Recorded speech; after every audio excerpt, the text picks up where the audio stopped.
Assalamualaikum warahmatullahi wabarakatuh. Selamat datang kembali di channel Yana Hendiana. Di video pembelajaran matematika kali ini kita akan mempelajari mengenai statistika data tunggal. Statistika itu sendiri adalah ilmu yang mempelajari semua hal tentang data, mulai pengumpulan, penyajian, analisis, sampai terbentuk suatu kesimpulan. Dan kali ini kita akan mempelajari statistika khusus untuk data tunggal, yaitu data yang dinyatakan secara terperinci atau tidak berkelompok. Selamat belajar.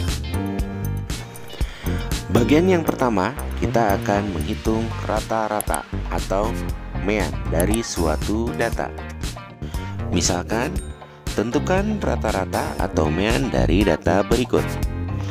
Rata-rata atau mean diberi lambang X dengan tanda garis di atas yang dibaca sebagai X bar dengan perumusan sigma XI atau jumlah data dibagi dengan N atau banyak data.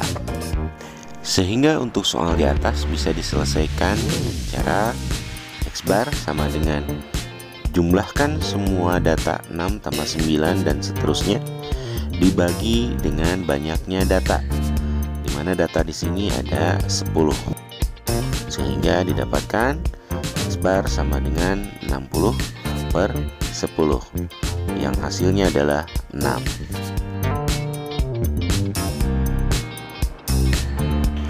Berikutnya adalah modus. Tentukan modus dari data berikut.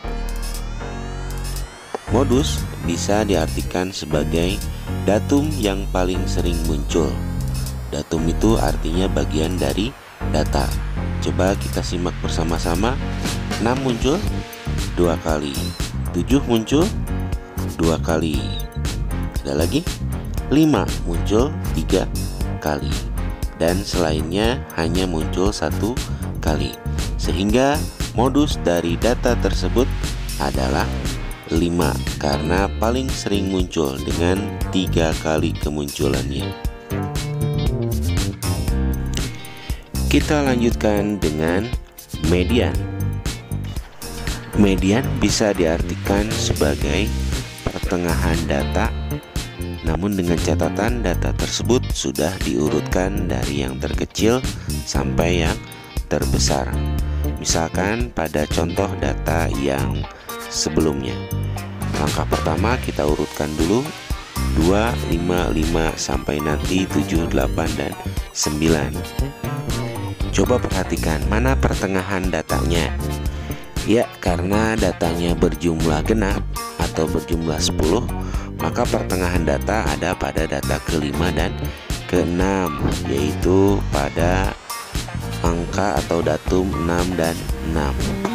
Jika kejadiannya seperti ini, maka kita harus merata-ratakan dua angka tersebut, yaitu 6 tambah 6 dibagi 2, sehingga didapatkan hasilnya median 6. Nah, sekarang bagaimana jika banyak datanya berjumlah ganjil?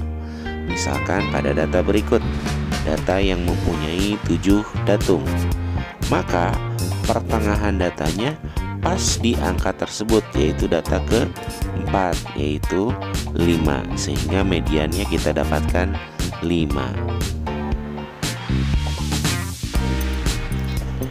Berikutnya adalah kuartil.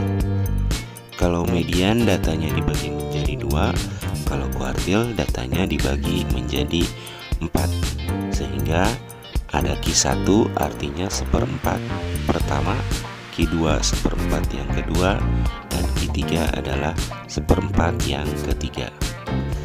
Seperti median, data kuartil juga harus diurutkan terlebih dahulu dari yang terkecil hingga yang terbesar. Baiklah, kita coba mencari kuartil dari data yang diberikan. Setelah diurutkan, data menjadi seperti ini. Sebagai langkah awal, data dibagi menjadi 2 bagian.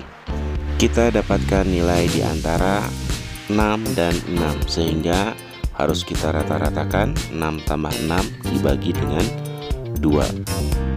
Hasilnya adalah 6 yang merupakan nilai Q2.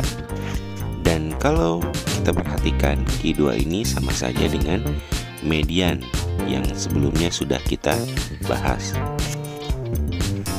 Setelah data terbagi menjadi 2, data yang sebelah kiri kembali kita bagi 2, sehingga didapatkan nilai Q1 yaitu 5 sebagai pertengahan dari 5 angka di sebelah kiri.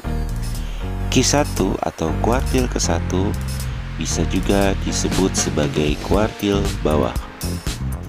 Sekarang perhatikan data sebelah kanan, yaitu 6, 7, 7, 8, 9. Kita ambil lagi data pertengahannya yaitu 7. Dan inilah nilai Q3 atau kuartil ketiga, disebut juga sebagai kuartil atas. Masih berhubungan dengan hasil kuartil, kita akan menentukan jangkauan kuartil dan simpangan kuartil. Yang pertama, kita ingat dulu hasil tadi, Q1-nya adalah 5, kuartil bawah 5 ya. Kuartil kedua atau mediannya adalah 6, dan kuartil ketiganya adalah 7 atau kuartil atas. Dari nilai ini bisa kita tentukan yang namanya jangkauan kuartil atau jangkauan interkuartil. Jangkauan sendiri berarti selisih terbesar dan terkecil. Maka jangkauan kuartil adalah Q3 kurangi Q1, sehingga didapatkan 7 kurangi 5, dan hasilnya adalah 2. Sedangkan simpangan kuartil adalah setengah dari jangkauan kuartil, disebut juga sebagai jangkauan semi antar kuartil.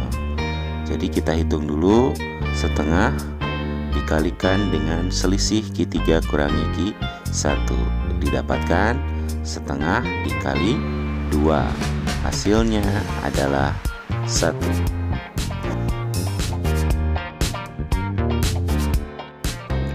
Kita lanjutkan dengan simpangan rata-rata dengan perumusan sebagai berikut. SR sama dengan sigma atau penjumlahan dari nilai mutlak selisih rata-rata dengan masing-masing datanya dibagi dengan banyaknya data. Jadi langkah awal yang harus dikerjakan untuk mencari simpangan rata-rata adalah tentukan dulu nilai rata-ratanya. Setelah itu barulah kita masuk ke rumus yang diberikan. Perhatikan, yang berwarna merah itu adalah rata-rata, sedangkan yang berwarna hijau adalah datum atau bagian dari datanya.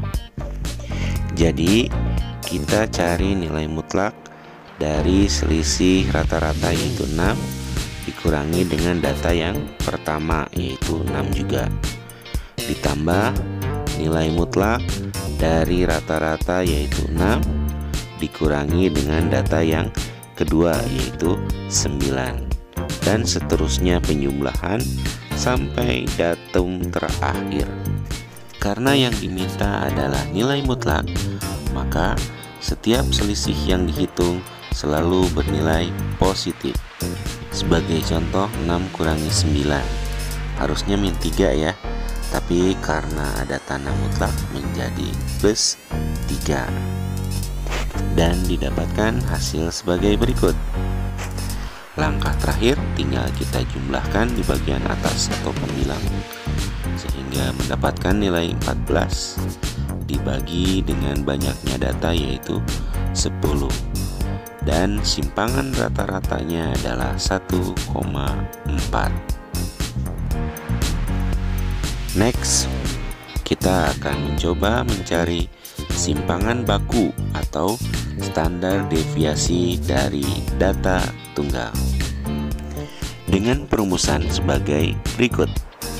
S adalah akar dari sigma atau penjumlahan selisih rata-rata dengan semua data dikuadratkan dibagi dengan banyak data. Sebagai langkah awal, kita harus mencari nilai rata-rata. Setelah itu barulah kita masuk ke rumus simpangan baku. Tuliskan akar, kemudian kurung pertama, yaitu rata-rata 6 dikurangi dengan data pertama, yaitu 6, tutup kurung, kuadrat, ditambah kurung yang kedua, 6 rata-rata dikurangi dengan data kedua, yaitu 9, tutup kurung, kuadrat, dan seterusnya, sehingga didapatkan hasil berikut dan kita tinggal mengkuadratkannya. 0 kuadrat 0 min 3 dikuadratkan plus 9, 4 kuadrat 16, dan seterusnya, sehingga didapatkan akar 34/10. Hasilnya adalah akar 3,4. Terakhir adalah ragam atau varian, yang merupakan bentuk kuadrat dari simpangan baku. Dari data tadi kita dapatkan simpangan bakunya adalah akar 3,4.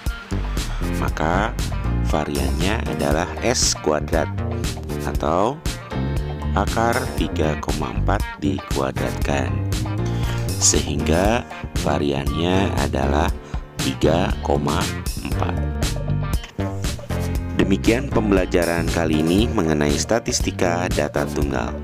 Semoga bisa dipahami dan juga bermanfaat. Sekian, assalamualaikum warahmatullahi wabarakatuh.